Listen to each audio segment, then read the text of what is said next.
friends, Heidi here from Rain Country. God is good all the time. Well, I'm here today to answer some more questions about the tassels or fringe that I wear. And yes, this is going to be related to my faith. Just to let you know, I know I've been doing a lot of faith-based videos lately, and even though I'm not trying to make my whole channel about that, I've just been getting a lot of questions that I'd like to address, and also because I do feel led to share some of the changes I've gone through in the past 6 to 8 months, and have you, anyone who's interested, just be a part of that.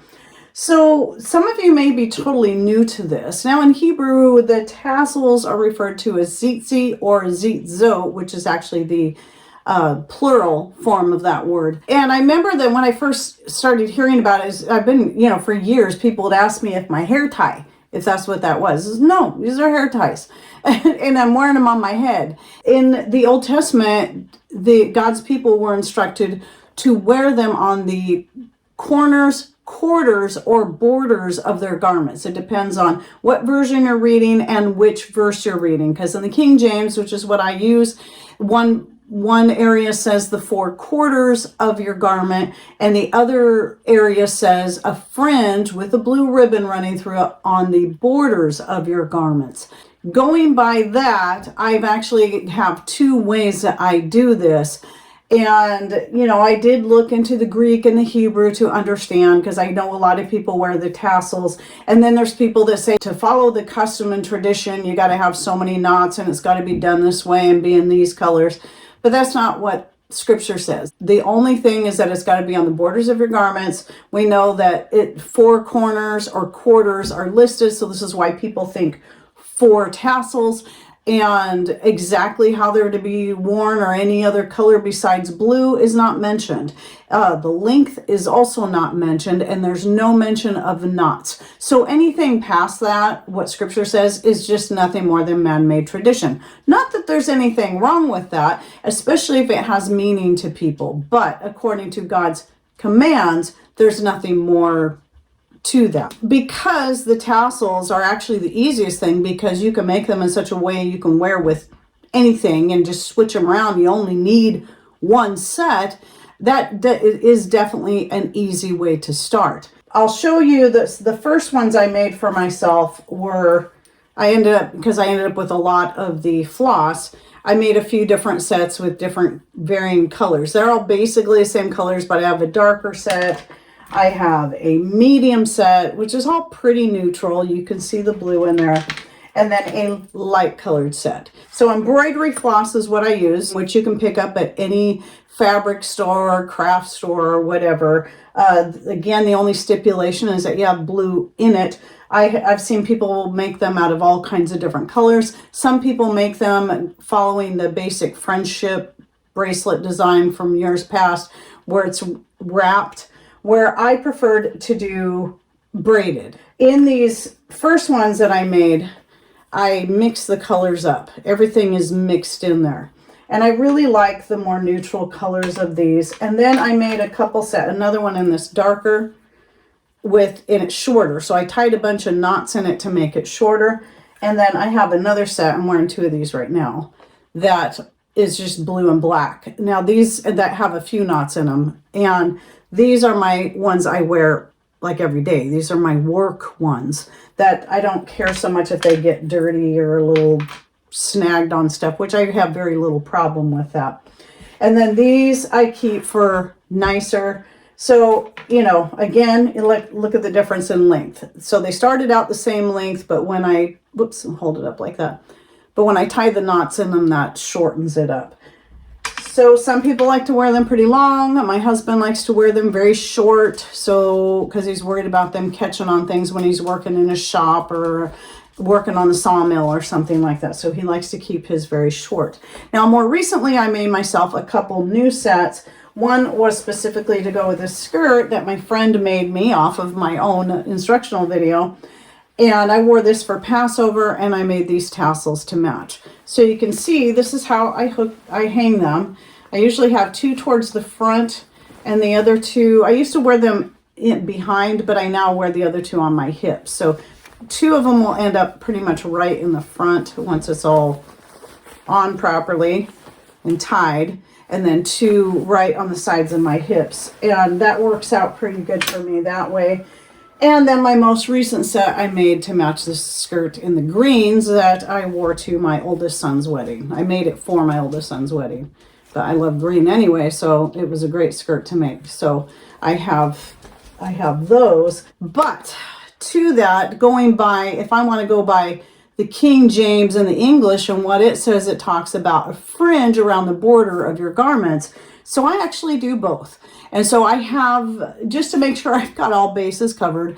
And so even the shirt that I'm wearing, you'll see, I'll pick a color of fringe. You can actually buy the fringe with the blue ribbon already on it. I've done it both ways, where I bought the ribbon separately and then the fringe separately.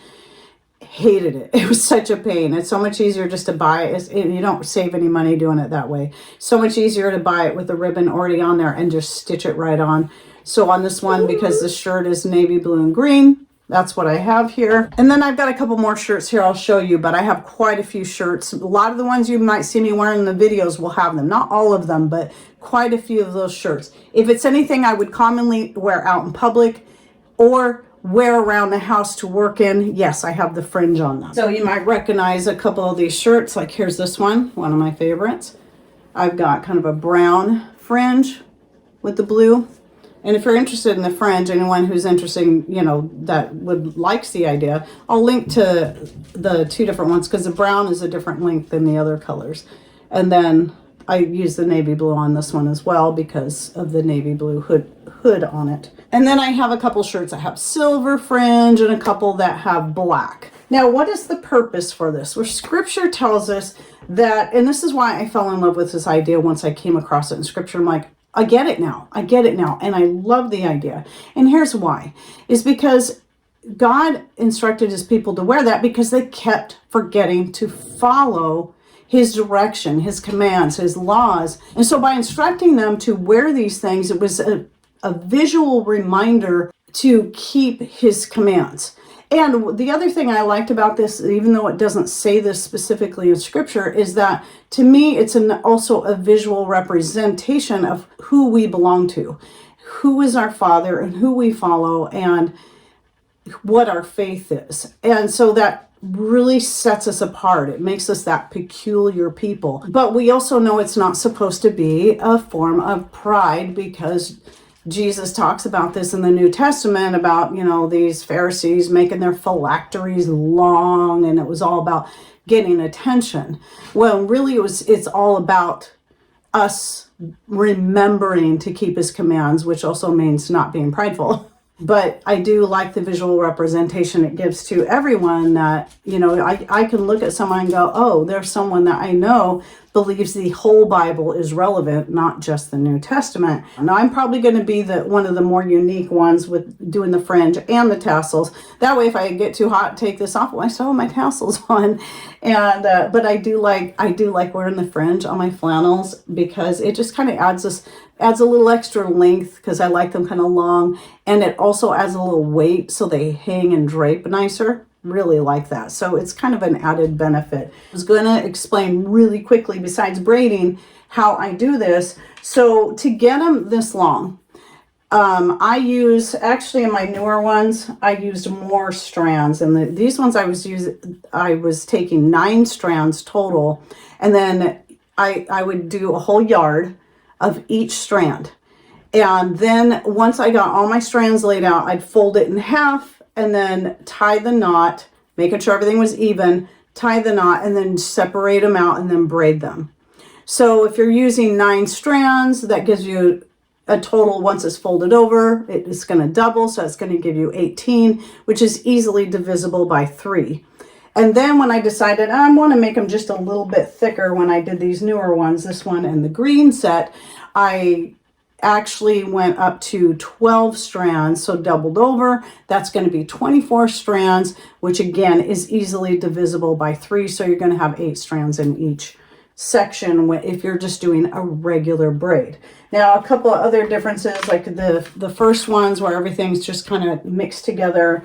And the other 2 sets that I made, I actually separated the colors out into the different sections. So they were more you could see them better, because I really wanted that. So I do really like this style with them all mixed up, but for like the green skirt and for this, I really liked separating the colors out. And then I just braided it and then tied a knot at the end, and I like to leave the fringe part about that long. Now you can use more, you can use less, or I'm sure you can find videos of other ways, like the more traditional ways people like to make it, or you can even find some on Etsy. There's a lot of people on Etsy that are selling these. And then these hooks, by the way, there's all kinds of different types of hooks that you can get, but I just got these on Amazon, and I'll link to these below. It took me a while to find the ones of the right size that were going to work for me. Like some guys will have a certain like leather piece where both the tassels for each side will hang off of that, and then they just clip that onto their belt, I think. For me, I like the hooks. I can even hook them onto the corners of my shirt instead of my skirt if I want to do that. I did that before I started getting the fringe. So anyway, that's just what I'm doing, and that's why I'm doing it. Just in case you're curious, you want to learn, or you want to learn how I did it. It's real simple, and it's something that actually does mean a lot to me personally, and which is why I do it. Do I believe doing any of this is what gets us saved? Absolutely not. This is the common misconception that I even used to make of people that started doing these things is, oh, they think by doing all this stuff that's going to save them. Nope.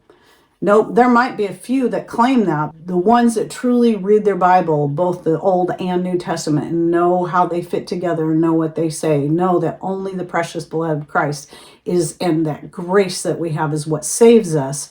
And it's because of that grace that we desire to keep God's laws that keep us within a certain boundary that he designed for us for a reason.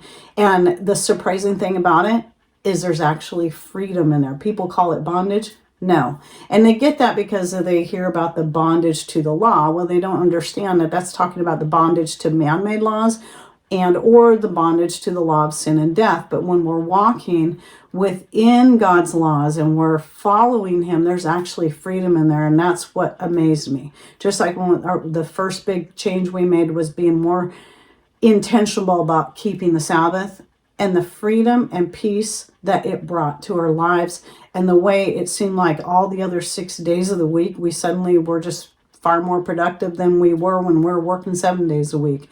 And we were able to get so much done. And I still see this playing out over and over again. And I'm always amazed by that and thankful for God's grace. I'm thankful for the way he works on our lives, especially when we choose to be obedient. It all works out. And we learn so much more about who he is and why he made these statutes for us. And again, there's freedom, and it's a blessing. So anyway, I hope you enjoyed this video, and even if you don't agree, that's fine. I'm just sharing with you. I'm not trying to push anything on anyone. I'm just sharing my own personal walk and hope that it's an encouragement, not a source for anyone to feel like they've been judged. Please don't ever feel that way. Just know I'm just trying to, out of love, share my own personal testimony with you, and God's timing is always perfect, and he'll work in each of us individually. We're all going to be on our own areas on this path. And, there's only one road. There's only one way. But we're all going to be in different stages along this path. And for me, these are just the next steps of a lifelong journey. So anyway, I hope you enjoyed this video. And if you'd like to check out more of my faith-based videos, I'll link to the full playlist down below. Just know that if you go, but you might go back to an older video or two and realize that there's been a lot of changes in what I said in one video and to what I'm saying now. And that's just because of the work the Lord has done in my heart and what he's opened my eyes to within his scripture. All right. Well, thanks for watching. Take care and God bless.